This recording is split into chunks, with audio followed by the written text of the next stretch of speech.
Welcome to CR International School online classes. Hello students, how are you? I hope everyone is fine at your home. Today we are taking the second part of your question answers from chapter 7, that is conservation of plants and animals. This is your biology subject in 8th class, and we are again starting from where we had left in the previous video. So the third question which we are taking is the A part, in which the question is, what is the main aim of IUCN Red Book? In this, जो main aim है IUCN red book का, उसके बारे में आपको बताना है. तो according to the question, it's main aim is to create awareness about the endangered species. यानी इसका प्रमुख लक्ष्य है कि लोगों में अवेयरनेस क्रिएट करना, लोगों को जागरूक करना किसके प्रति, जो स्पीशीज़ एंडेंजर्ड है, जिनको लुप्त होने की आशंका हो गई है, ऐसी स्पीशीज़ को यहाँ पर बहुत ज़्यादा केयर की ज़रूरत होती है. तो उन स्पीशीज़ के बारे में लोगों को जागरूक कराया जाता है. It also provides useful information on the status of various species. और ये हमें इम्पॉर्टेंट और यूज़फुल इंफॉर्मेशन भी बताती है रिगार्डिंग जो स्टेटस है different types of species of plants and animals के बारे में, कि कितनी हमारे पास थी, कितनी हैं और कितनी आगे हमें प्राप्त हो सकती है या विलुप्त होने वाली हैं.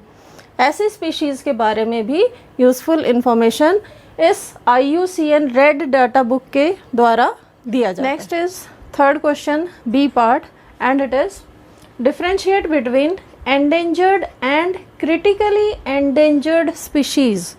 इन दोनों के बारे में हमने डिफरेंशिएट करना है कि इन दोनों में क्या अंतर है. तो एंडेंजर्ड स्पीशीज़ का मतलब है वो स्पीशीज़ जो एट हाई रिस्क हैं, एट हायर रिस्क हैं, जिनको बहुत अधिक खतरा है विलुप्त होने का. उन स्पीशीज़ के बारे में यहाँ पर कहा गया है एक्सटिंक्ट होने के कगार पर हैं इन नियर फ्यूचर, आने वाले समय में, due to decrease in their number, क्योंकि उनकी जो प्रजाति है वो घटती जा रही है, उनके नंबर, उनकी गिनती घटती जा रहे हैं इस कारण से. और and drastic change in habitat, और उनके जो निवास स्थान जो होते हैं, आवास जो होते हैं, जहाँ पर वो रहते हैं, उनमें बहुत अधिक ड्रास्टिक यानी अत्यधिक बदलाव के कारण ऐसा संभव हो रहा है. तो इन स्पीशीज़ को हम उस कैटेगरी में रखते हैं जो नियर फ्यूचर में विलुप्त होने वाली हैं. जस्ट इसके अपोजिट क्रिटिकली एंडेंजर्ड स्पीशीज़, यानी कि जिनको बहुत अधिक खतरा है विलुप्त होने का. ये स्पीशीज़ बहुत ही एक्सट्रीमली हाई रिस्क पर हैं, विलुप्त होने के कगार पर हैं, और ऐसे जो प्रजातियां हैं उनको लिस्टेड किया जाता है क्रिटिकली एंडेंजर्ड स्पीशीज़ के under. Name 3 protected areas and give 2 examples of each. यानी प्रोटेक्टेड एरियाज़ कौन कौन से हैं और उनके एग्जांपल देने हैं. तो सबसे पहले जो फर्स्ट है नेशनल पार्क, इनमें हम एग्जांपल दे सकते हैं Jim Corbett national park, NP का मतलब national park, and Kaziranga national park. ठीक है, ये 2 एग्जांपल हम इसमें दे सकते हैं. सेकंड है हमारा वाइल्ड लाइफ सेंचुरी, जिसमें भरतपुर बर्ड सेंचुरी, SANC यानी कंप्लीट नहीं लिखा है मैंने, शॉर्ट में लिखा है sanctuary, and Bandipur bird sanctuary. Clear. Third है हमारा बायोस्फीयर रिजर्व्स, जो कि नीलगिरी बायोस्फीयर रिजर्व है and Sundarban biosphere reserve. Fifth question जो है इसमें थोड़ा आपको थियोरेटिकल ज़्यादा दिया हुआ है, लेकिन इसमें हम जो इम्पोर्टेंट पार्ट है सिर्फ वही करेंगे, वो है फर्स्ट पार्ट, जिसमें क्वेश्चन है वाई आर एनिमल्स हंटेड, यानी एनिमल्स का शिकार क्यों किया जाता है। Animals are hunted for their skin, their body parts like horn, their teeth to make ornaments etc. For snake skins also used for the dresses etc. Some intelligent people think that these things are very useful in medical field, और कुछ लोगों का ये मानना है कि ये सारी चीज़ें जो हैं मेडिकल फील्ड में बहुत ज़्यादा सहयोग देती हैं, इस कारण से उनको मार दिया जाता है। और कुछ लोगों का मानना है कि ये हमारे घरों की शोभा बढ़ाएंगे, इस कारण से उनको अपने हाउस डेकोरेशन में इस्तेमाल करते हैं।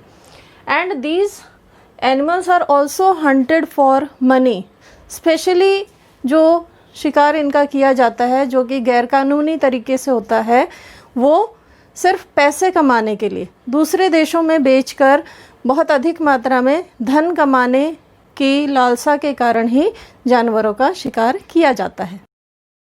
लॉन्ग आंसर क्वेश्चंस, इसमें जो फर्स्ट क्वेश्चन है वो है what is biodiversity and how is it important for humans.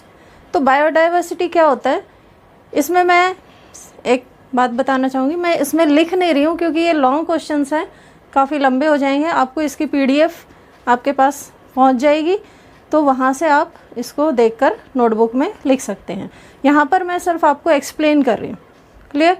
तो coming to the question, what is biodiversity, यानी बायोडाइवर्सिटी क्या है। बायोडाइवर्सिटी एक ऐसी जगह को कहा जाता है जहाँ पर different types of plants, animals along with the micro organisms जो एक पर्टिकुलर जगह पर रहते हैं, वो सारे मिलकर उस जगह को बायोडाइवर्सिटी में के रूप में उसको कहा जाता है। Means they all jointly called biodiversity. Clear. तो इसके जो इम्पोर्टेंट फैक्टर्स हैं फॉर ह्यूमंस वो क्या है। बायोडाइवर्सिटी को हम एक रूप से जंगल के रूप में ले लेते हैं, फॉरेस्ट जहाँ पर है, जहाँ आपको different varieties of plants and animals and different species of micro organisms, हर तरह की चीज़ें वहाँ पर मिलती हैं। तो ये हमें किस तरह लाभकारी है ह्यूमंस के लिए, इसके बारे में बताना है। तो इसमें जो फर्स्ट पॉइंट है, it maintains the environment around us, यानी इन सब के कारण ही हमारा जो एनवायरनमेंट है वो क्रिएट होता है हमारे चारों तरफ। यानी कि जो प्लांट्स हैं वो हमारे कार्बन डाइऑक्साइड को एब्जॉर्ब करके बदले में हमें ऑक्सीजन देते हैं, और जो प्लांट्स हैं उन्हीं से हमें फूड वगैरह मिलता है। ठीक है। सेकेंड पॉइंट है कि it provides the economic benefits, यानी इनके द्वारा हम बहुत सारे धन को प्राप्त करते हैं, बहुत सारी चीज़ें। किस कारण, जो इकोनॉमी है वो कैसे बढ़ती है, जब जंगलों से प्राप्त होने वाली चीज़ों को हम बेचते हैं। लाइक फर्नीचर है, वुड से हम फर्नीचर बनाते हैं और बहुत सारे चीज़ों में इस्तेमाल करते हैं, तो उससे क्या है हमारा इकोनॉमिक सिस्टम जो है वो इंक्रीज़ होता है। थर्ड पॉइंट जो है, we get variety of food items, जैसे कि सीरियल्स हैं, फ्रूट्स हैं, वेजिटेबल्स हैं, तो ये सब किससे मिलते हैं, हमें प्लांट से ही मिलते हैं। फोर्थ पॉइंट जो हम ले रहे हैं वो है we get cloth items, wood, medicines, oils, spices, so many things, यानी जंगलों से ही हमें बहुत सारी चीज़ें प्राप्त होती हैं। और ये बायोडाइवर्सिटी के कारण ही है, क्योंकि केवल एक चीज़ से हमें सारी चीज़ें नहीं मिल सकती। ठीक है। तो ये हमारे बायोडाइवर्सिटी के कारण हमें डिफरेंट वैरायटीज़ ऑफ प्रोडक्ट्स प्राप्त होते हैं। Our next question is, that is the B part of long question, why do we need to conserve the biodiversity. मतलब हमें क्या ज़रूरत है बायोडाइवर्सिटी को कंजर्व करने की, उसको सुरक्षित रखने की। जैसे कि अभी थोड़ी देर पहले बताया मैंने फर्स्ट क्वेश्चन में कि बायोडाइवर्सिटी जो है इससे हमें बहुत सारे प्रोडक्ट्स मिलते हैं, हमारी जो डेली लाइफ है वो टोटली इन प्रोडक्ट्स के ऊपर निर्भर है, चाहे वो मेडिसिन्स है, चाहे वो फूड है, चाहे वो हमारे काम आने वाले डिफरेंट प्रोडक्ट्स हैं डेली यूज़ में, स्पाइसेस हैं, ठीक है। तो इन सब चीज़ों को प्राप्त करने के लिए ये सारी सुविधाएं हमें मिलती रहे, इसी वजह से हमें अपने बायोडाइवर्सिटी को कंजर्व करना बहुत ज़रूरी है। और इसी के कारण से हमें जो क्रॉप्स हैं वो मिलते हैं, जो पॉलिनेशन होता है, ठीक है, डिफरेंट पॉलिनेशन की वजह से डिफरेंट वैरायटी ऑफ प्लांट्स हमें मिलते हैं, डिफरेंट स्पीशीज़ हाइब्रिड्स हमें मिलते हैं, हमारा जो इकोसिस्टम है वो बैलेंस रहता है, जो हमारी सॉइल है वो फर्टिलाइज्ड रहती है, ठीक है। तो ये सारे कारण जो हैं हमारे रहने को और मॉडिफाई करते हैं, जो कि बायोडाइवर्सिटी के कारण ही पॉसिबल है। तो इसमें मैं सेम टू सेम नहीं बताऊंगी, आप पीडीएफ में देख लेना। नेक्स्ट जो हमारा क्वेश्चन है वो है व्हाट इज़ डिफॉरेस्टेशन। डिफॉरेस्टेशन किसको कहते हैं? डिफॉरेस्टेशन यानी कटिंग ऑफ ट्रीज़, पेड़ों का बहुत अधिक मात्रा में काटे जाना। और ये क्यों हो रहा है? क्योंकि हमारी पॉपुलेशन दिन ब दिन बढ़ती जा रही है, हमारी जो ज़रूरतें हैं वो बढ़ती जा रही है, और उन ज़रूरतों को पूरा करने के लिए ही जो जंगल हैं, जो पेड़ हैं, जो वनस्पति है, उसको काट के डिस्ट्रॉय किया जा रहा है। जो इनको यूज़ करते हैं वो अपने लिए तो बेनिफिट ले रहे हैं, लेकिन जो अर्थ है उसको बहुत ज़्यादा नुकसान पहुंचा रहे हैं। तो इसको ही कहते हैं डिफॉरेस्टेशन। और इसके कॉन्सिक्वेंसेस को पूछा गया है कि discuss the consequences of deforestation, यानी इनके क्या प्रभाव पड़ते हैं। तो जो प्रभाव डिफॉरेस्टेशन के कारण पड़ता है, यानी कटिंग ऑफ ट्रीज़ के कारण जो समस्याएं हमें झेलनी पड़ती हैं, उनमें जो सबसे फर्स्ट है वो है इट कॉजेज सॉइल इरोजन। जो अधिक मात्रा में पेड़ काटे जाते हैं उनकी जड़ें उखड़ जाती हैं, जिसके कारण क्या होगा, जो पूरी ज़मीन जहाँ पर पेड़ लगे हुए थे वो खाली हो जाएगी, और खाली हो जाएगी तो वो हीट के कारण ड्राई हो जाएगी, और जब भी तेज़ आंधी हवा चलेगी तो ऊपर की लेयर रिमूव हो जाएगी हवा के कारण। इसके कारण क्या होगा, सॉइल इरोजन। और सॉइल इरोजन क्यों होता है? क्योंकि जो फर्टाइल लेयर है वो ही रिमूव हो जाएगी, तो फिर फर्टिलिटी कहाँ बची सॉइल में। तो उस चीज़ को मेंटेन करने के लिए पेड़ बहुत ज़रूरी है। सेकेंड पॉइंट जो हम ले रहे हैं उसमें, जैसे कि जो ट्रीज़ होते हैं, प्लांट्स होते हैं, आपको पता है वो हमारे द्वारा छोड़ी गई कार्बन डाइऑक्साइड को एब्जॉर्ब करके हमें रिटर्न में ऑक्सीजन देते हैं, और इसी ऑक्सीजन को लेकर हम जीवित रहते हैं।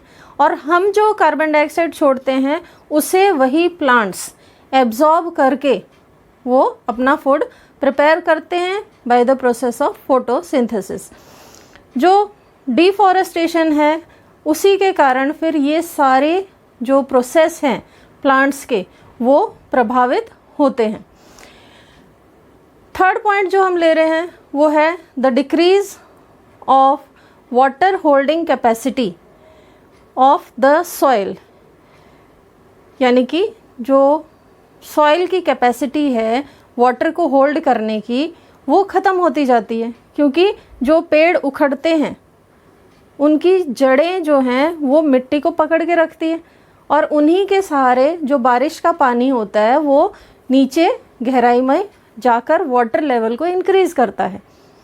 तो जब तक वो पेड़ थे तब तक उनकी जड़ों के सहारे वो रेन वाटर जो है वो डीप इनसाइड जाकर स्टोर होता रहता और हमारा वाटर लेवल इंक्रीज़ होता रहता। लेकिन डिफॉरेस्टेशन के कारण वो सारा बेकार हो गया। जब पेड़ उखड़ गए तो वो मिट्टी लूज़ हो गई, और वहाँ पर जो पानी जाने का रास्ता था वो बंद हो गया, क्योंकि ऊपर की सारी लेयर कहाँ चलेगी, वो रिमूव हो जाती है, जिसके कारण जो हार्ड रॉकी लेयर है वो विजिबल होना शुरू हो जाती है, और ये वाटर लेवल के जो अंडरग्राउंड वाटर है उसको डिक्रीज़ करती है। और फाइनली द फोर्थ पॉइंट जो हम इसमें डिस्कस कर रहे हैं वो है कि जो जंगल हैं उनमें हमारे बहुत ज़्यादा वैरायटी में प्लांट्स और एनिमल्स पाए जाते हैं, और इन्हीं के ऊपर, इन पेड़ों में, इन जंगलों में ही जो एनिमल्स हैं उनके हैबिटेट हैं, वो अपनी पूरी लाइफ वहाँ पर बिताते हैं। चाहे वो छोटे से छोटा माइक्रो ऑर्गेनिज्म हो, चाहे बड़े से बड़ा एनिमल हो लाइक एन एलिफेंट्स। तो ये सभी जंगलों में रहकर अपनी लाइफ स्पेंड करते हैं, सरवाइव करते हैं, और यदि डिफॉरेस्टेशन होता है तो उनके ये जो नेचुरल हैबिटेट्स हैं वो भी डिस्ट्रॉय हो जाते हैं, जिनके कारण उन जानवरों को अपना अस्तित्व खोना पड़ता है, क्योंकि उन्हें और कहीं जगह नहीं मिलती जाने की, शहरों में वो रह नहीं सकते हैं। और यही कारण है कि हमें इन सब चीज़ों को रोकना चाहिए, बायोडाइवर्सिटी को बचाना चाहिए, डिफॉरेस्टेशन को रोकना चाहिए, ताकि हम इन एनिमल्स को बचा सकें, क्योंकि बहुत सारे ऐसी प्रजातियां हैं जो इन डिफॉरेस्टेशन प्रोसेसेस की वजह से अपना अस्तित्व खो चुकी हैं और खोने वाली भी हैं। तो हो सके तो हमें इन चीज़ों को, यानी कि बायोडाइवर्सिटी को कंजर्व करना चाहिए और डिफॉरेस्टेशन को रोकना चाहिए। Thanks all for today. This is the last question that we had done, और इसी के साथ मैं अपना ये आज का वीडियो ख़त्म करने जा रही हूँ। आई होप आपको ये सारे पॉइंट्स क्लियर हो गए होंगे। Thank you and stay home, stay safe.